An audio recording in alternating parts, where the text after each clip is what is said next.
Thank you, Pip. And my function this afternoon is to introduce our speaker, Dr. Joseph Mason. Dr. Mason is an assistant professor at the Faculty of Music in Cambridge and an official fellow at Clare Hall. Prior to joining Clare Hall, Joe was Weston Junior Research Fellow in Music at New College, Oxford, and a Government of Ireland postdoctoral fellow at University College, Dublin. Joe's research centres on the music and culture of 13th century France. He is especially interested in questions of musical meaning, and his work combines musical analysis with historical work, critical theory, and manuscript studies. In addition to his academic work, Joe is an active singer, organist, and harpsichordist. Joe.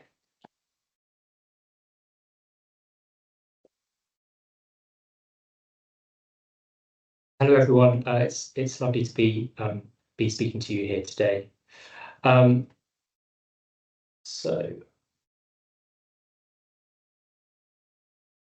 Writing at the start of the 7th century, Isidore, Archbishop of Seville, noted that unless sounds are remembered by man, they perish, for they cannot be written down. Isidore wrote these words in his encyclopedia Etymologies in the section about music, and in a period before music notation had been invented, before people in Europe had tried to write music down. Fast forward 1200 years, and Edouard Léon Scott de Martinville, a French inventor, would write, "Is it possible to achieve for sound a result analogous to that attained presently for light by photography? Can one hope that the day is near when the musical phrase escaping from the lips of the singer will come to write itself on an obedient page and leave an imperishable trace of those fugitive melodies that the memory no longer recalls by the time it searches for them?" Scott was experimenting with methods of recording sound in the mid-19th century, a few decades before Alexander Graham Bell patented the telephone and Thomas Edison perfected the phonograph. Writing on the cusp of new inventions that would preserve sound in a completely new way, Scott is full of hope at what technological advancement could achieve. Between these two men, Isidore around 600, Scott in the mid-19th century, stands over a millennium of writing music down. Yet despite their very different positions in the history of human attempts to capture sound, Isidore and Scott express very similar sentiments. Both men note that sound dies, Isidore complaining that it perishes with no way of preserving it, Scott optimistic for an imperishable record. And because sound dies as soon as it is uttered, both men consider memory a crucial human faculty for capturing musical sound, even if that faculty is imperfect or faulty.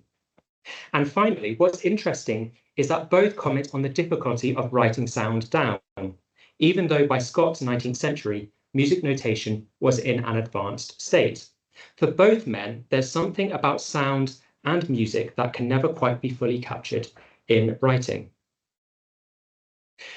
These are ideas that one grapples with constantly when looking at old music in an archive such as Lambeth Palace Library. Old books of music are haunted by the lost sounds of music from the past, whose only remnant is the ink on the page, and haunted by the hands of the people that wrote it down, now long dead. The archive is a place of memory, literally an institution's memory of its past, but also a repository for written documents, often created with the purpose that the things they report could be remembered. Many books have been destroyed or defaced by people who wanted their contents to be forgotten. And books of old music from the archive testify to the successes and failures of attempts to capture sound, scribes of the past striving to hold on to the ungraspable and leaving us with just the faintest trace of the sounds of the worlds in which they lived. Now, if this seems a somewhat mournful and depressing way to start a talk on music books at Lambeth Palace, I should say that it's precisely the ephemeral nature of music and its complicated relationships with memory and writing that make it such an exciting phenomenon to study. Old books of music are fascinating precisely because they do not give up their secrets easily. So in introducing the books of music that are held at Lambeth Palace to you today, I'm going to suggest 3 questions that we can ask of music books that can help us think more deeply about the ways that they try to remember and inscribe sounds of the past that are long gone. First, we can ask ourselves how and why music was written down in a book. Was the aim to preserve music that would otherwise be lost? Was it to help users of the book to recreate music that they had learned in the moment? Was it to communicate a particular way of thinking about music? Or was it because music carried a particular value when it was written down? Second, we can ask ourselves how the physical source was originally used. The physical attributes of each source make it more suitable for certain things than for others, and book historians and musicologists can have a lot of fun doing some detective work on these books to figure out their original purpose. And thirdly, we can ask ourselves how and why this old music survives. Today, we're perfectly comfortable with the idea of performing music that was created by dead composers, like the music of Bach, Beethoven, or Brahms. But this has not always been the attitude towards music of the past, and stories about the survival of sources for pre-modern music are often complex and multi-layered. I'm going to take each of these questions in turn during my talk today. So firstly, how was this music written down in these sources? Some of the earliest forms of music notation were for chant, texts that were sung in the church during its services. This fragment of a book for chants for the Mass, one of the main services of the medieval church, contains texts of the chants with symbols above each line of text, and these symbols were known as neumes. Each neume tells you something about the direction of the melody, whether to go up or down, stay on the same pitch, or some combination of those movements. It's a sort of a roadmap for the voice as it sings the words. But of course, with this notation, you have to know the tune first in order to be able to read the notation. It doesn't tell you how far to go up or how far to go down, just the overall direction. These neumes could be arranged carefully in vertical space, as in this example from the 11th century. By putting notes higher or lower, by different distances on the page, it became possible to show how much higher or lower the singer should sing on different words. At the start of each line, there's a letter. Here it's a letter H. And H is the equivalent of the English B natural. So the point of this letter, it's a clef, is to tell the reader where in the musical space the semitone is. In the musical scale, there's a semitone between B and C. Between all of the other pitches, you can sing a tone instead. So we're starting to get a bit closer to modern notation here, with vertical position on the page correlating with high or low pitch. Now, in this example, lines are ruled with a dry point. There's no ink on the quill. And this indents the page to help the scribe place the neumes accurately. But of course, it's also possible to have stave lines. Here we've got 4 stave lines for each stave in red, in this example from the 15th century. And the clef that we've got here, we've got a C clef, a C on the top line, and that's telling us that notes on that line should be sung to the pitch C. And this is a chant that would have been sung at the start of the Mass in England. So there are 2 lines of development in these early examples. In the first example, the singer's memory plays an important role. You can't sing the melody unless you know the tune already, and the notation is a reminder of how the melody goes. In this last example, you don't need to have the melody in your memory already in order to sing it. This notation also imposes increasing levels of control over the performer. In the first example, the notation leaves quite a lot of autonomy to the performer to realise the melody. In this last example, the notation is much more prescriptive about the exact pitches that the singer must sing. At some point in the 13th century, scribes developed systems for notating not only the pitches of melodies, as we've seen in these examples of chant, but also ways of notating rhythm. And this is not to say that rhythm would not have been sung with rhythm before this point, simply that scribes didn't feel the need to write it down. If you knew what the rhythm of a chant was, you would just sing it. Later scribes do specify rhythm, however, especially for music in which more than one musical line is sung or played at the same time. This is a piece of church music by Orlando Gibbons, and it would have been sung at morning services in the Church of England during the 16th and 17th centuries. It was copied around 400 years ago, and it looks much more recognisably like modern notation than the examples of neumes that we've just seen.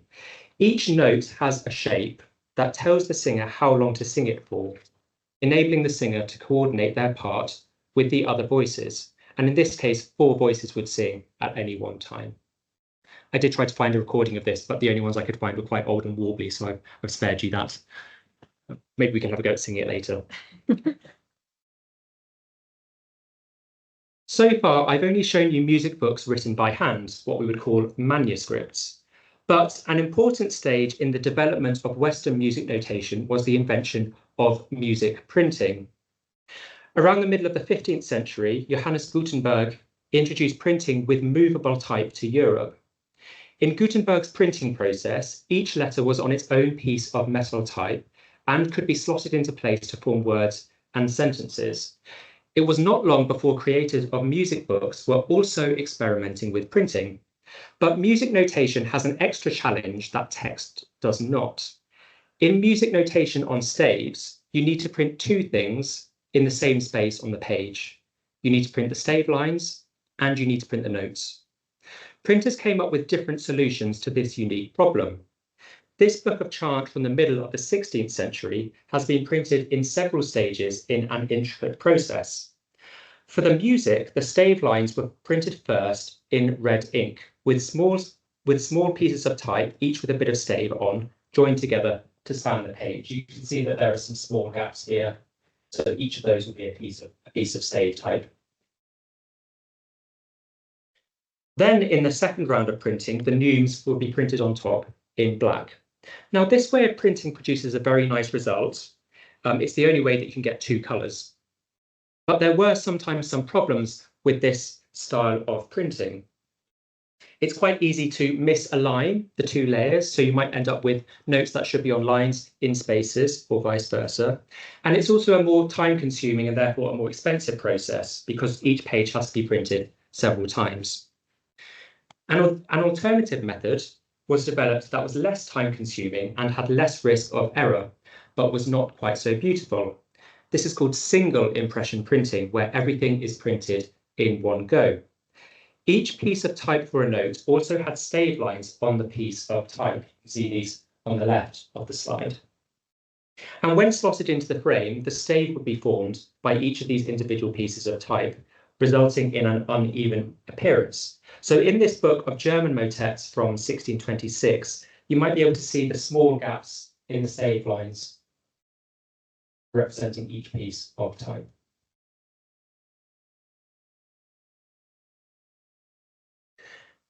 Now, the notation that's found in the various books of this exhibition often give us only partial information. I mean, that's true of music notation full stop. You always need some kind of rehearsal before you can realise the piece of music. But some sources give us very little information about the music at all. In the top left-hand corner, we've only got the words, no notation whatsoever, but it's still a music source. Top right, we've got the direction of the tune, but nothing specific about pitches. Bottom left, we've got pitch, but very little other information. And then on the right, we've got pitch and rhythm, but we don't have information about dynamics, the instruments or voices that would have been used, tempo, that kind of thing. It's tempting to think of these notations as deficient in some way, but actually I think it's more helpful to think of these notations as being efficient. They provide exactly the right amount of information for the people who are using the sources when they were first created. So what can these efficiencies in the notation tell us about why a particular piece of music might have been written down in the first place? Some of the music books in the exhibition were probably used much in the same way as music scores today, as a way for musicians to learn a piece of music and to play from in performance. So the bass singer for this piece by Gibbons would not need to learn the music off by heart to sing it. Instead, they could use the book to sing during performance, although, of course, a singer who knew this piece well and had sung it several times might actually look at this book relatively rarely.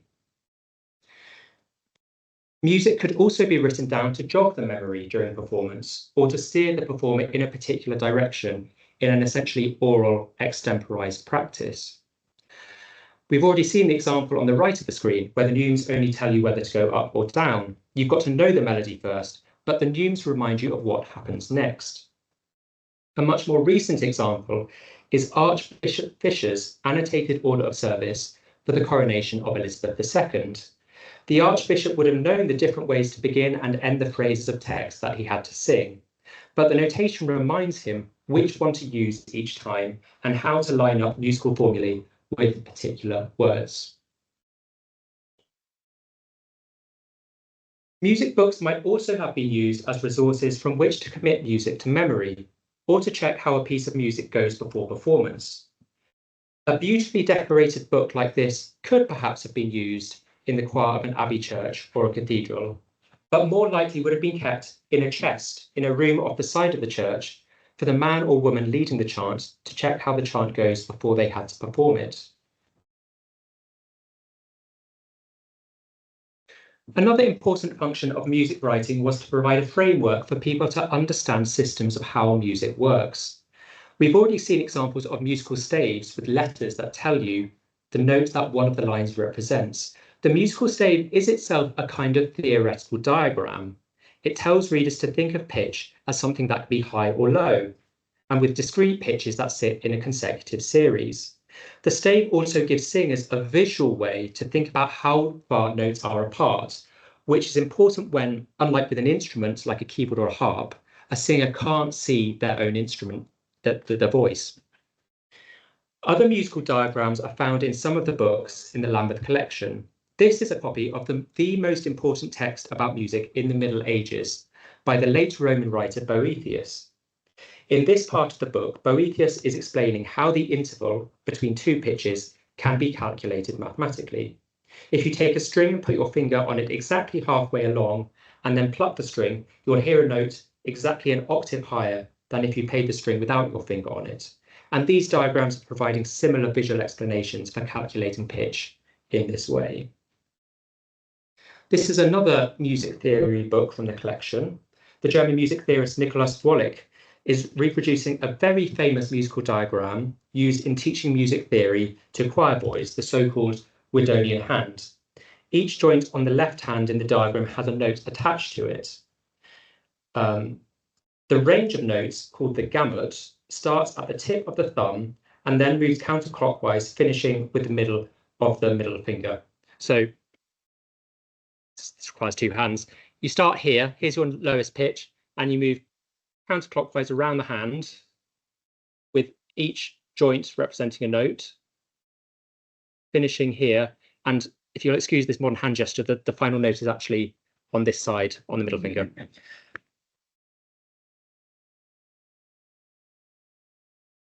The Guidonian hand helped choir boys remember the different pitches of the gamut and the intervals between them. It was also a reminder of the discipline of the schoolroom, where the hand of the master that taught them was also the hand that would beat them if they sang incorrectly. Finally, it's worth reflecting on music writing as a prestige activity. Writing music down was an expensive activity because it usually required the work of a specialist, someone who knew how to write music notation. Books like this one, the Lambeth Choir book, which is the highlight, well, one of the highlights, the highlight of the exhibition today. Books like this may have been used for performance, but their lavish decoration shows that they were also prestige objects in their own right, a bit like a very expensive collector's item that a rich aristocrat might show off to his friends.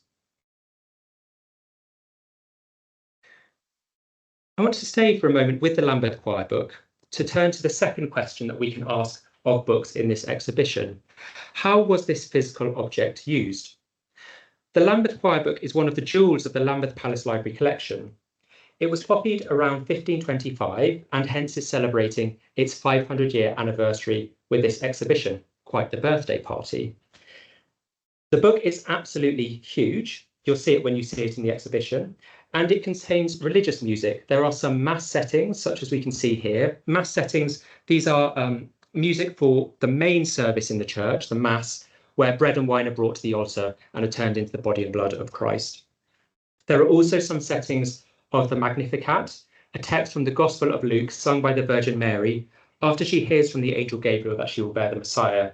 And the Magnificat was sung at the evening service of music and readings called Vespers. And there are also some pieces of music known as votive antiphons. These are songs of prayer and praise to particular figures such as Christ or the Virgin Mary. Now, this is rich and complicated music. All of the music in this book is scored for 5 or 6 parts, singing simultaneously. And I'm just going to play you an excerpt of this piece now, which is part of the Credo from Nicholas Ludford's Mass setting, Benedicta et Venerabilis. So to start with in this excerpt, you're going to hear 3 voices singing solo in an intricate trio. Then you'll hear three voices, 3 parts with multiple voices in each part, singing slightly less intricately. And then towards the end of the excerpt, you're going to hear a wall of sound when everyone comes in. That was the 1993 recording by the Cardinals Music, directed by Andrew Carwood. So what was the purpose of this music? Today, it's common to think of choral music in church as a way to inspire listeners to devotion and to give them a glimpse of the divine. That was not the primary purpose of this kind of music in the early 16th century, when the Lambeth Choir Book was copied. The choir book was created for the community of priests, clerics, and choir boys at Arundel College. Now, in this instance, the word college means a group of men living in community with a specific purpose of praying for the souls of those who founded the college, which in this case is the Earls of Arundel. Catholic doctrine taught that when you died, you would spend some time in purgatory, atoning for your sins before you were let into heaven. People in the Middle Ages believed that one's time in purgatory could be shortened if the living prayed for your soul after you had died. For this reason, many wealthy aristocratic figures, such as the Earls of Arundel, set up colleges to pray for their souls after they had died. And this was the original function of many colleges in Oxford and Cambridge, for example. Prayers could be particularly effective at lessening the time in purgatory if they were sung. Masses might also be held in order to pray for a soul in purgatory. And again, music made these prayers more effective. So really, this music should be understood as a sacrifice of prayer and praise made by living musicians on behalf of the dead. Whether there were any listeners was immaterial. And you might have heard in that excerpt that we heard a few moments ago, that it was pretty difficult to make out the words. Actually, you get very long lines where they're just singing one vowel because they're not trying to communicate the text. The fact that the text is sung is enough. Now, it's difficult to know for sure how the Lambeth Choir Book would have been used as part of this factory of prayer, but it seems possible that the choir book would have been used in church services. Although it's lavishly decorated, which is often a sign that a book would have been kept locked away from dirty fingers and candle wax, the decoration is not always of the highest quality. And the leading expert on the choir book, David Skinner, believes that this was also, therefore, a practical source. So it could have been the case that the book was placed on a lectern in the college chapel, around which the 4 choristers, 4 clerks, and 12 chaplains would gather to sing. One of the puzzling things about these choir books from the early 16th century is their layout. So we've got 6 voice parts here, and I've marked them with treble as the top voice, alto, tenor, tenor, bass, and then bass 2, the lowest part. Now, what's strange here is that the part that's sung by the choristers, the trebles, is in the top left-hand corner. And that's a bit impractical if you're going to put the lectern on the stand and you've got the shortest singers trying to crane their necks to see what's on the top stage. So maybe the choristers would know this music off by heart, or maybe the book is big enough for them to be able to see it nonetheless. A very different item that tells an interesting story is this roll of French song lyrics from the late 13th century. On this roll are the words for 7 songs, and the first 2 of these songs are love songs, and we're going to listen to the first stanza of one of these now. That was the first stanza of Ciel qui d'amour by the late 12th century composer Garth Brulé, performed by Henry Wickham of the group Gothic Voices. So the first 2 songs on this roll are love songs. The next 5 songs are what are called jeux partis, where we get our English word jeopardy. And these jeux partis are debate songs. So you would have 2 poet-composers involved in the debate. And in the first stanza, the first singer offers some kind of difficult choice, 2 alternatives. And then in the rest of the song, they debate which of these 2 alternatives is better. These are great conversation starters. If you ever find yourself at a dinner party with nothing to say to the person next to you, throw one of these into conversation. I guarantee you'll get some good responses. So, for example, should I love one who doesn't love me back, or take as a lover one who loves me but whom I don't love? Would you rather that your girlfriend be reasonably beautiful and extremely wise, or reasonably wise and very beautiful?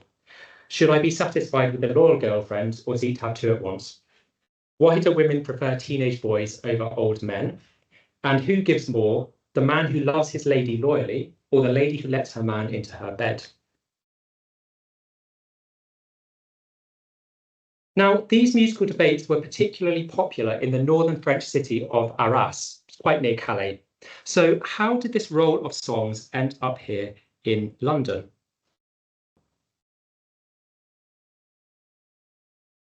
Performers in 13th century France moved around a lot, constantly seeking new audiences from whom they could earn their keep.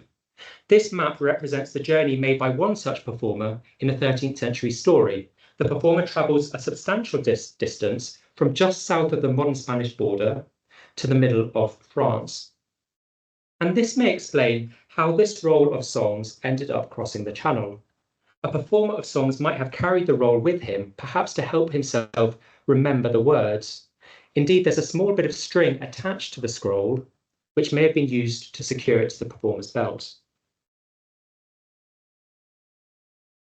In the few remaining minutes, I want to turn to the third question that we can ask of old music books. How did they survive? To us, it might seem obvious that historical material is worth keeping and preserving, but that was not always the attitude of people in the past, and especially so in the realm of music, in which tastes changed fast, and people only tended to perform music that was composed in living memory. Sometimes unusual individuals with a special interest in history or books can be connected to their survival. So the Lambeth Choir book, for example, seems to have come to Archbishop Richard Bancroft, Archbishop of Canterbury in the early 17th century, an avid collector of historic manuscripts and the founder of this very library. Other items survived because their parchment proved materially useful, even if their contents were obsolete. The role of French songs I was discussing a moment ago survives in the archive because it bears accounts for lands in Dorset on its back. The role was simply a useful surface on which a later scribe could write. On the right of the slide, a parchment leaf from a book of German chant has been used as the cover for a book because parchment is a sturdy and long-lasting material. Indeed, the material strength of parchment meant that it was often used in the binding of paper books. Paper is more flimsy and more easily torn than parchment, and so parchment scraps were used to reinforce the points in a book where the paper contents and the outer binding, the covers, the stitches and so on, would meet. One example is this printed book bound towards the end of the 15th century, with parchment sheets from an older book of music used in the book's construction. This is what we call a flyleaf, a piece of parchment which is glued down to the book's cover, essentially strengthening the joint between the cover and the spine of the book. Over time, the glue lost its stickiness so that it's now possible to lift the flyleaf. And here we've got two sides of the same leaf. This is the side that you'll be able to see it when you open the book. This is the side that was stuck down. You can see there's a lot more damage to the page because of the glue.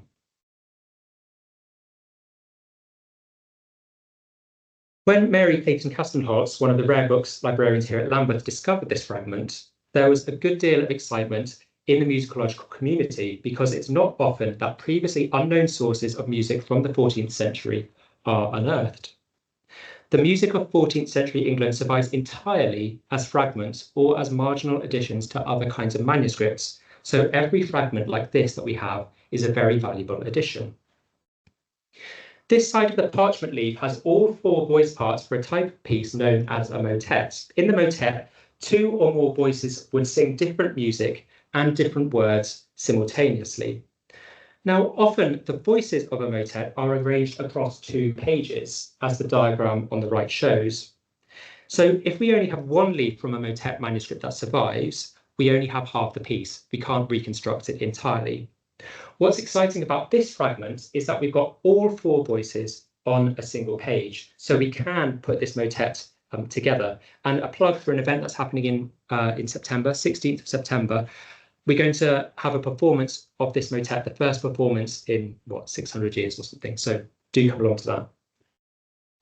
And just to give you a sense of how complicated these stories of survival and reconstruction can get, this same book also has 32 thin strips of parchment, cut from the same old music book and sewn throughout the volume.